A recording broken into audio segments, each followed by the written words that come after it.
चलिए।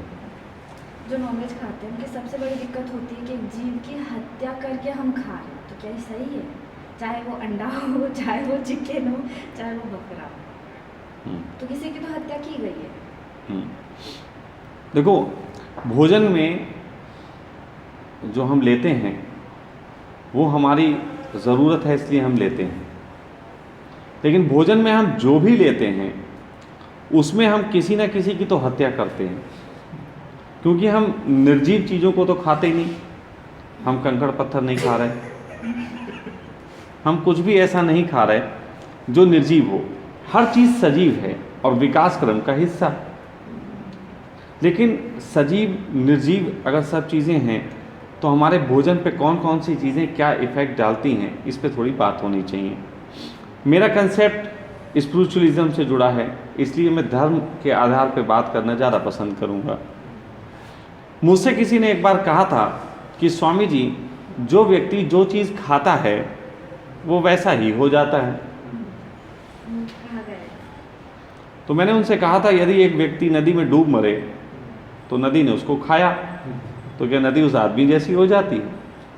या आदमी उस नदी जैसा हो जाता है? बहुत गहरी बात है, इसको थोड़ा सा खोल के समझते हैं चीज़ों को। बात ऐसी है कि हम जो भोजन लेते हैं, अभी तक मनुष्य जो भोजन लेता है, तो हम मनुष्यों के स्वभाव पे बात करेंगे। जब बात धार्मिक है तो परमात्मा से जुड़ी है, और परमात्मा से जुड़ी बात है तो प्रकृति से हटके तो हो नहीं सकती, तो हम प्रकृति प्रदत्त बात करेंगे। प्रकृति ने अभी भी इंसान को जो दांत दिए हैं, उनमें 2 दांत साइड के जो पाए जाते हैं, नाम उनका नहीं ले पाऊंगा, आप पढ़ सकते हैं जाके। साइड के 2 दांत होते हैं, वो दांत अभी भी निशानी है इस बात का कि हम मांसाहारी जीव हैं। अब मांसाहारी जीव हैं, इसका अर्थ ये नहीं हमें मांस खाना ही चाहिए। मांसाहारी जीव होना हमारी एक योग्यता है कि हम मांस भी खा सकते हैं, हम मांस भी खा सकते हैं, ये हमारी योग्यता है। अब खाएं ना खाएं ये अलग बात है, क्योंकि शाकाहारी अगर हमारी प्रवृत्ति होती, जैसे गाय है, गाय शाकाहारी जीव, अब शाकाहारी जीव है, उसे अगर मांस खिला दोगे तो उसको तो प्रॉब्लम हो जाएगी, क्योंकि उसकी डाइजेशन की पूरी प्रक्रिया वैसी बनी नहीं है, उसके दांत ऐसे नहीं बने हैं जो उन चीज़ों को उस ढंग से चबा पाएँ। तो ऐसे में उसको प्रॉब्लम हो जाएगी। तो वो अगर मांस खाए तो दिक्कत है, क्योंकि वो उस श्रृंखला में, नीचे की श्रृंखला में है, वो शाकाहारी की श्रृंखला में है। अब नीचा ऊंचा हो सकता है, भविष्य तय करे, भविष्य में हो सकता है हम भी शाकाहारी हो जाएं दोबारा से, हमारे दांत ही ऐसे ना हों, लेकिन इसकी संभावना मुझे दिखाई नहीं पड़ती। मनुष्य एक हिंसक प्राणी है और इसकी सबसे बड़ी पहचान है उसके नाखून। भाई नाखून की क्या जरूरत? नाखून कौन सा ऐसा कार्य करते हैं जो नाखून के बगैर नहीं हो सकता? नाखून आते हैं, बस छीलने के काम ही आते हैं, छीलने का काम आते हैं, नोचने के काम आते हैं, हम किसी को घायल करने के काम आ सकते हैं, बाकी और कोई नाखूनों का काम नहीं। हाँ, लड़कियों के लिए फैशन का काम आ सकते हैं, वो एक अलग चीज़ है। लेकिन हम, प्रकृति ने जो हमें दिया होता है वो फैशनेशन तो हमारे मनुष्य की व्यसन है। असली चीज़ तो हमें जितनी भी चीज़ें, क्षमताएं दी हैं, वो इस पृथ्वी पे रह के, युद्ध करके और भोजन पा सके, इसके लिए है। प्रकृति 2 मात्र चीज़ों से राजी है, 2 मात्र चीज़ों से, एक भोग और एक संभोग। प्रकृति का सिर्फ इन 2 चीज़ों से ही लेना देना है, उसके लिए वो प्रयास करती है।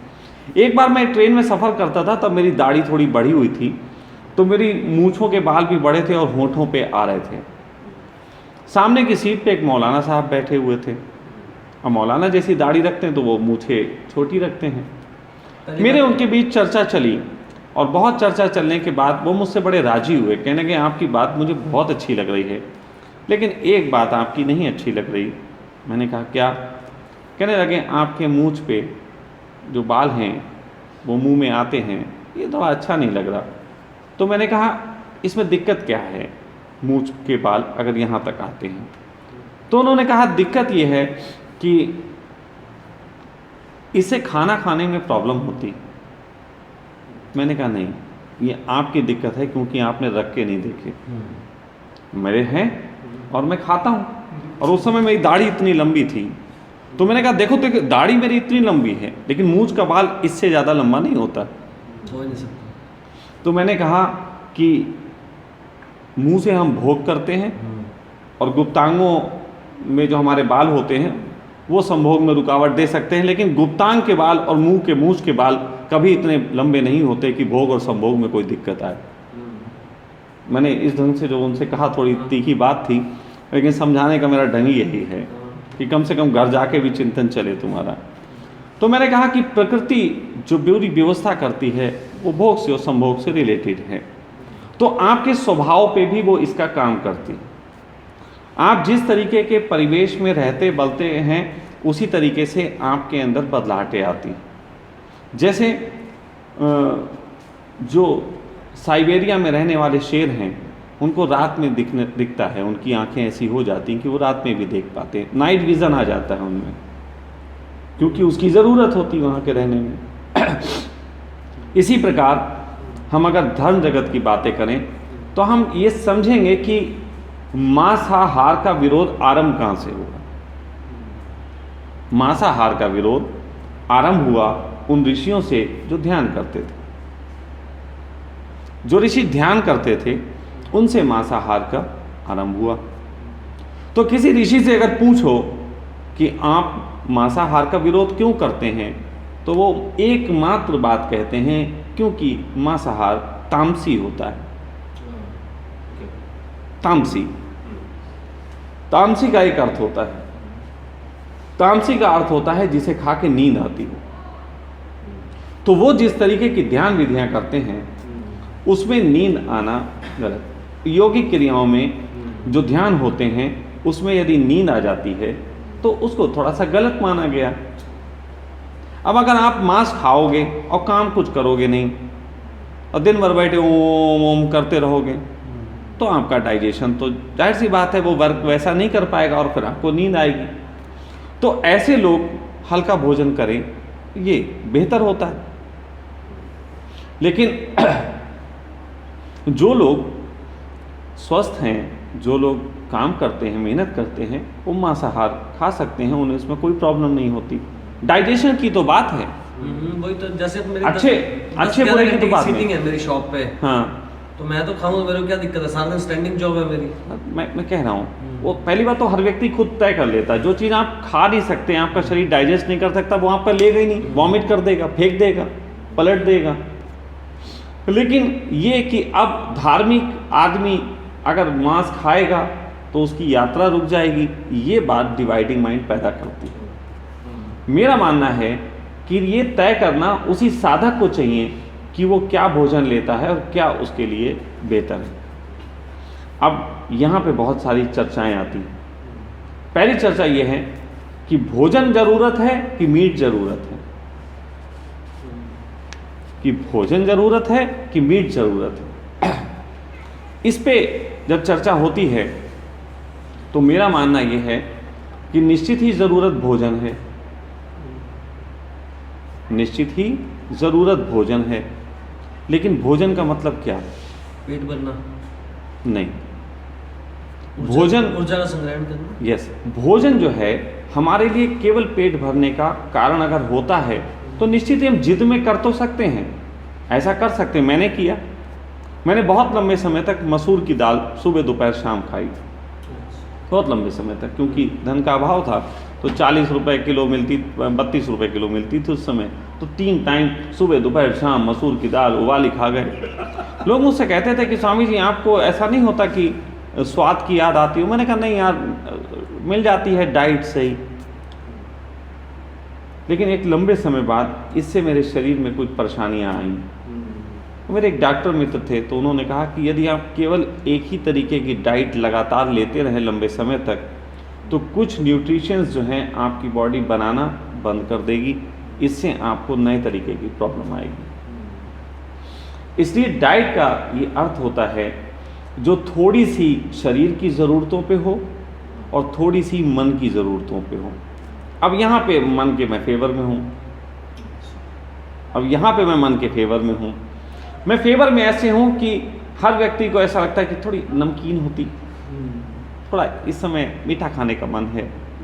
ये जो मन है जो आपको मीठे और नमकीन और इन सब चीज़ों के बारे में कह रहा है, असल में ये अंदर की मांग के बारे में बता रहा है, ये मन नहीं है।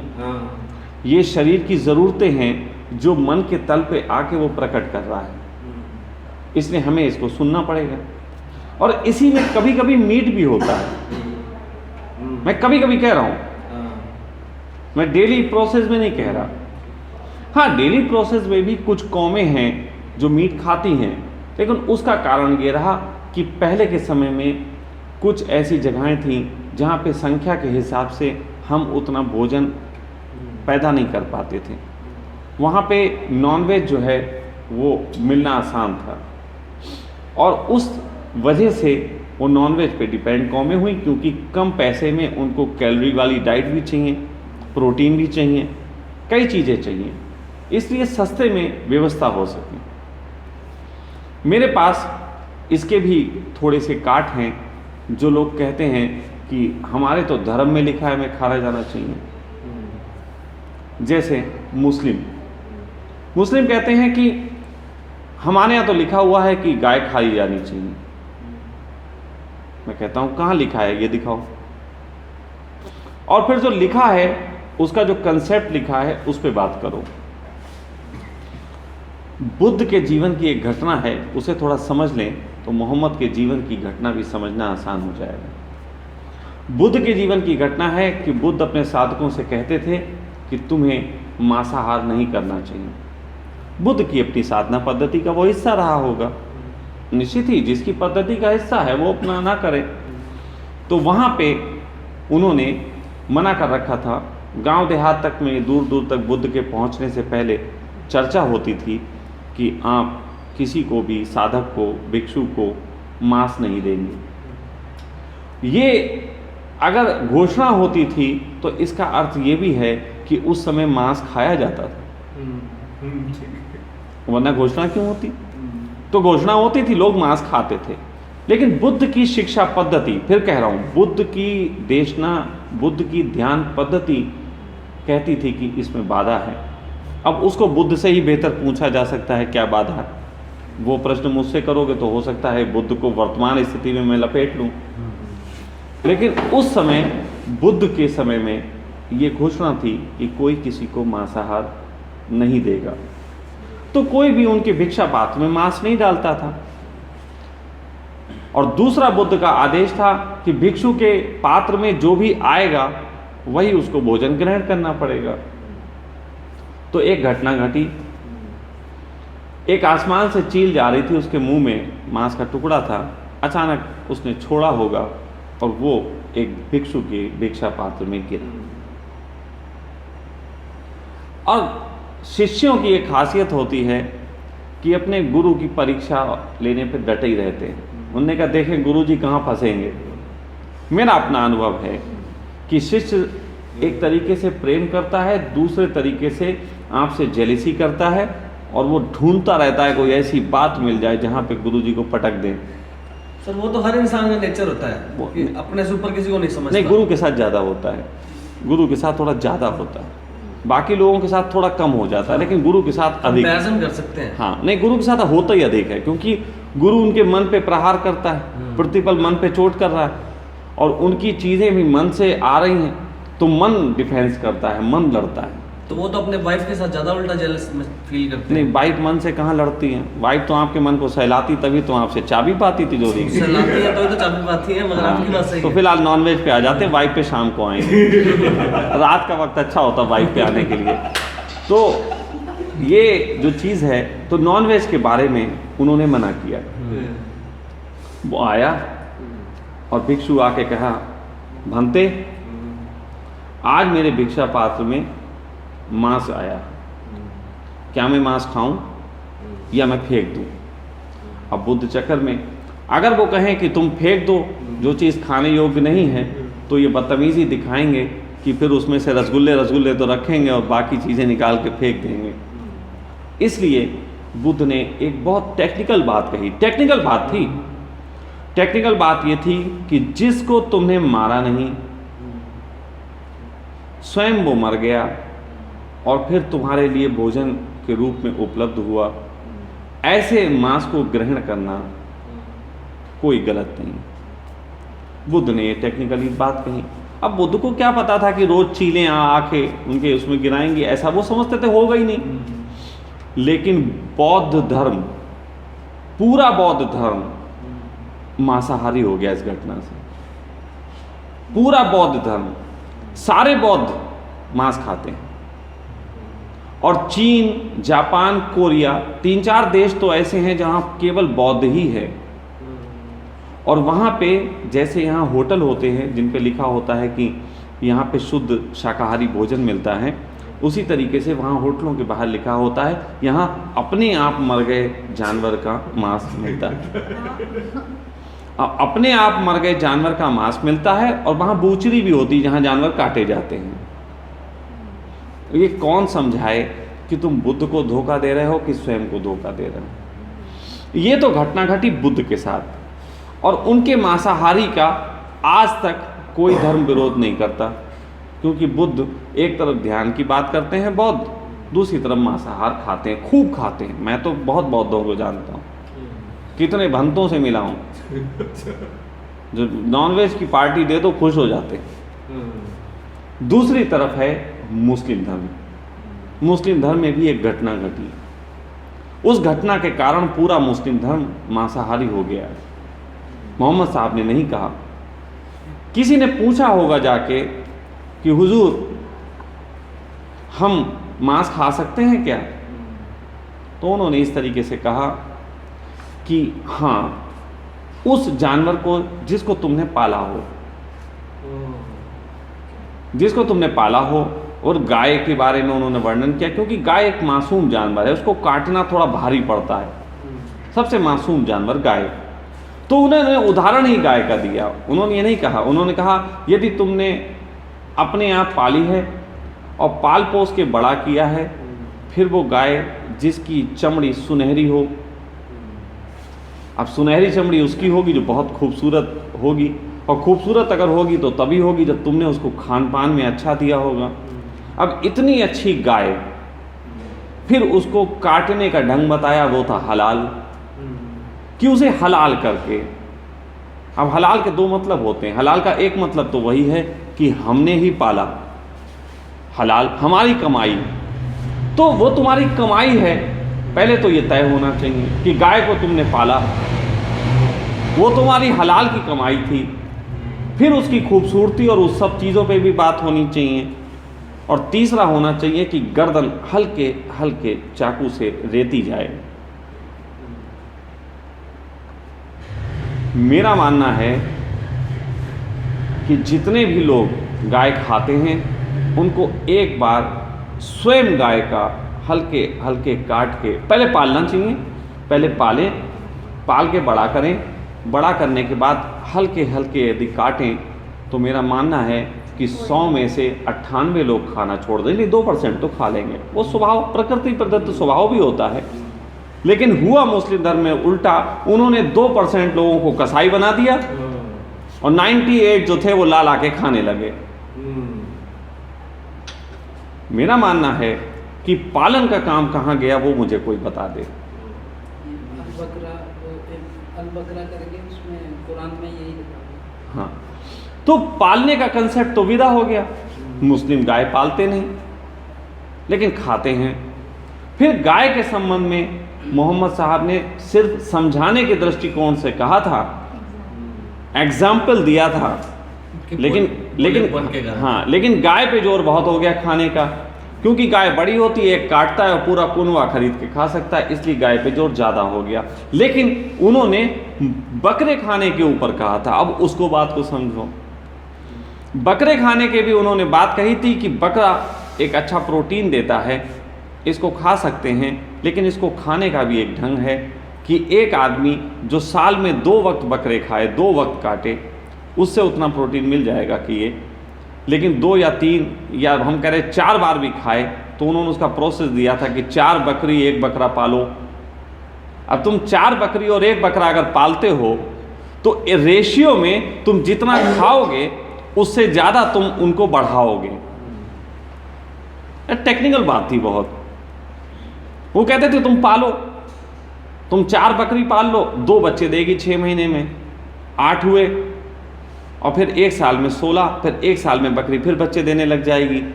फिर उनके मतलब एक कहने का अर्थ है कि उन्होंने एक बहुत अच्छा सिस्टम तैयार किया कि साल में तुम 7-8 बकरे खा सकते हो।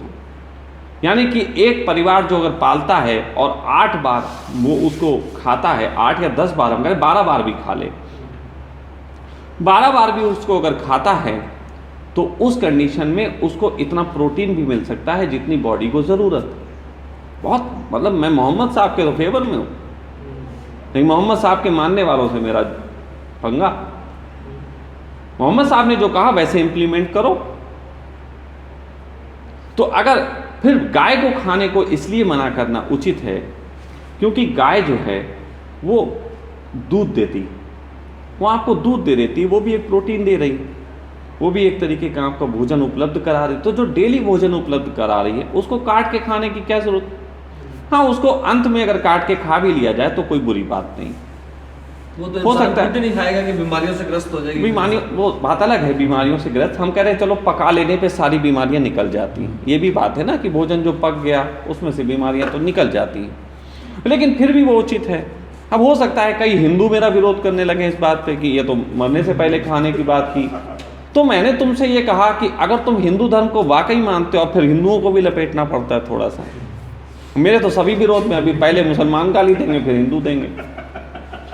मैं कह रहा हूं कि हिंदू धर्म अगर वाकई में तुम उसको मां मानते हो तो ये बताओ तुमने अंतिम संस्कार की कौन सी विधि कर रखी है। गाय के अंतिम संस्कार पे कोई काम किया, या सड़क पे फेंक देना ही काम है, या उसका मांस नोच लेना और उसका चमड़ा उतार लेना ही तुम अच्छा समझते हो। अगर तुम उसका चमड़ा उतार लेते हो, जिसके लिए इतने सारे बूचर खाने अभी भी इंडिया में चल रहे हैं और हिंदू चला रहे हैं, गुजरात में तो यदि मांस का तुम उसका चमड़ा उतारने में तुम हो तो तुम्हें उसको किसी को खा लेने पे भी क्यों आपत्ति होनी चाहिए। इस तरीके से बीफ का मीट भी खा लेने योग्य है उस समय जब वो दूध छोड़ चुकी है। और यदि कोई पालन पोषण करता है और इस ढंग से कर रहा है तो मैं कहूँगा मुसलमान वो भी सही है कि वो अपने हुजूर की बात मान रहा है। लेकिन मन के मक्कारियों के आधार पे जब भोजन होता है तो मैं थोड़ा सा उसको गलत मानता हूँ। पहले तो आपको समझ होनी चाहिए आपकी बॉडी की रिक्वायर क्या है। अगर एक मीट खाने में आपको रुचि है तो आपको मसूर की दाल में उतने तत्व होते हैं जितने मीट में होते हैं, साबुत मसूर उसमें उतने तत्व होते हैं जितने मीट में होते हैं, आप वो भी खा सकते हैं। हाँ, कभी कभी कोई बीमारियां होती हैं जिसमें डॉक्टर भी सलाह करते हैं कि मीट खाना चाहिए। और तो और छोड़ो, तुम्हारे आयुर्वेद में ऐसी कई बीमारी का जिक्र है जिसको कुत्ते का मांस खाने से ठीक होती है। फिर और एक बात बताऊं, जिन लोगों को ये लगता है कि हत्या हो रही है उन लोगों को मैं ये बता दूं कि जो भी मांस मनुष्य खाता है सहज स्वीकृति के साथ, जो समाज में और कानून में स्वीकृत है, किसी भी देश में जो मांस स्वीकृत है खाना, वो मांस अगर मुर्गे का है तो मुर्गे पृथ्वी से देखो खत्म ही नहीं हो रहे कभी। क्योंकि मनुष्य की एक और खासियत है कि जिसको वो खाता है उसको वो बचाता है। जैसे पत्नी पति को खाती है उसको बचाती है। शाम को और बात करेंगे, मजेदार टॉपिक तो मजेदार है। हाँ बिल्कुल। तो ये जो चीज़ें हैं कि जिसको हम खाते हैं उसको बचाते हैं, तो हमें इस पे भी चिंतन कर लेना चाहिए। शेर एक ऐसा प्राणी है जिसको ज़्यादा लोग खा नहीं पाते। शेर दिन पे दिन विलुप्त होता जा रहा है। अभी कुछ लोगों ने उस पर खाने की चर्चा की तो चीन ने शेर का प्रोडक्शन स्टार्ट कर दिया। हो सकता है शेर बड़ी मात्रा में बनने लग जाए। हो सकता है अब चीन के प्रयास से ऐसा भी हो कि शेर हम लोग पाल सकते हैं घरों में, जैसे टॉम। हाँ, क्योंकि डिमांड है मार्केट में। अब जब डिमांड आई है उन्होंने सोचा, जैसे गिद्ध हमने कभी नहीं खाए, गिद्ध मनुष्य ने कभी नहीं खाए। मतलब जो ये कहते हैं हमने कुत्ता खाया है, सूअर खाया है, ये खाया है, वो खाया है, वो भी मुझे कभी नहीं ऐसे मिले जो कहते हमने गिद्ध भी खाया। और गिद्ध विलुप्त हो गया। अब दिखाई नहीं पड़ता। इसलिए मेरा मानना है कि खाने के संबंध में हम जो लड़ाइयाँ मचाए हैं, जैसे अब कोई गाय खाएगा तो हम उसकी हत्या कर देंगे, ये भी कोई बहुत अच्छी बात नहीं। भाई मनुष्य हत्या तो तुम्हारे धर्म में पाप लिखा गया है, गाय हत्या तो फिर भी इतना पाप नहीं है जितना मनुष्य हत्या है। मनुष्य की हत्या की जा सकती है, गाय की रोकी जा सकती। फिर इतनी सारी गाय जो रास्ते पे घूमती हैं, मैंने पंजाब में देखा कि पंजाब में एक एक सड़क पे कई बार ऐसे निकले हैं तो 8-8, 10 गाय जो हैं वो मरी पड़ी। पूछा क्या हुआ, बोले अब इनको लोग पालते नहीं, छोड़ देते हैं, सड़कों पे संख्या बढ़ गई, तो उसमें ये होता है कि रात बिरात में वो दिखती नहीं है। सड़कें तो तुमने बना दी 200 किलोमीटर की स्पीड से गाड़ी चलाने वाली, और गाय तुमने इस कलर की बनाई नहीं जो दूर से दिख जाए। तो फिर अचानक वो एक ट्रक 10-10, 12-12 गायों को कुचलता हुआ निकल जाता है। बताओ ये कौन सा अच्छी बात हो रही है। अगर निश्चित ही गायों को हमने संरक्षण देना है तो उनके लिए एक सटीक व्यवस्था होनी चाहिए। फिर मैं ऐसे भी लोगों को जानता हूँ जिन्होंने गऊ के नाम पे चंदा इकट्ठा करके गाय के खोल लिए हैं कि हम गाय बचाते हैं, और वहाँ पे जाओ आप गाय की हालत देख लो कि मरी से मरी गाय तुम्हें वहाँ मिलेंगी। उनका कोई इज्जत नहीं, कोई सम्मान नहीं। तो ये वन साइडेड प्ले नहीं चल सकता। इससे होगा नुकसान ये कि गाय विलुप्त हो जाएगी। जो लोग गाय के प्रेम में हैं और इस तरीके की हिंसा पर उतारू हैं, मैं उन्हें बताना चाहता हूं कि एक दिन गाय विलुप्त हो जाएगी। हाँ, हो सकता है तुम खुश हो कि एक दिन मुसलमान भी विलुप्त हो जाएंगे इसी वजह से, तो कोई बात नहीं, विलुप्त करो, गाय भी विलुप्त करो, मुसलमान भी विलुप्त करो। वो भाई तुम्हारे काम है, मैं क्या कर सकता हूँ, मैं अपनी बात कह सकता हूँ। अब मेरी बात में तुम्हें बुरा लगता हो तो मुझे भी विलुप्त कर दो। नहीं, ऐसे ही होगा। जैसे अब गऊओं को गौशाला में रख रहे हैं तो उनको वहाँ डाइट अच्छी नहीं मिल पा रही, इस कारण से वो विलुप्त हो जाएंगे। अपने इंसानों को भी बंधन में रखने की कोशिश करते हैं अपने घर वाले, तो अपने विलुप्त हो सकते हैं। हाँ बिल्कुल, वो हो ही रहे हैं। तो मनुष्यता विलुप्त हो रही है। असल में मनुष्य विलुप्त नहीं हो रहा है, दबाव में मनुष्यता विलुप्त हो रही है। और जानवर के तल पे जब हम करते हैं, पशु के तल पे करते हैं तो पशु विलुप्त हो जाते हैं। इंसानों को दबाने से इंसानियत विलुप्त हो रही है। इंसानियत की विलुप्तता एक चिंता का विषय है। इंसान तो बचे रह जाएंगे, लेकिन हो सकता है फिर हम जानवरों जैसे ही रहें, तो वो कोई डेवलपमेंट नहीं होगा। अब आती है धर्म की बात, और नॉनवेज का धर्म में उपयोग क्या क्या है इसके बारे में चर्चा।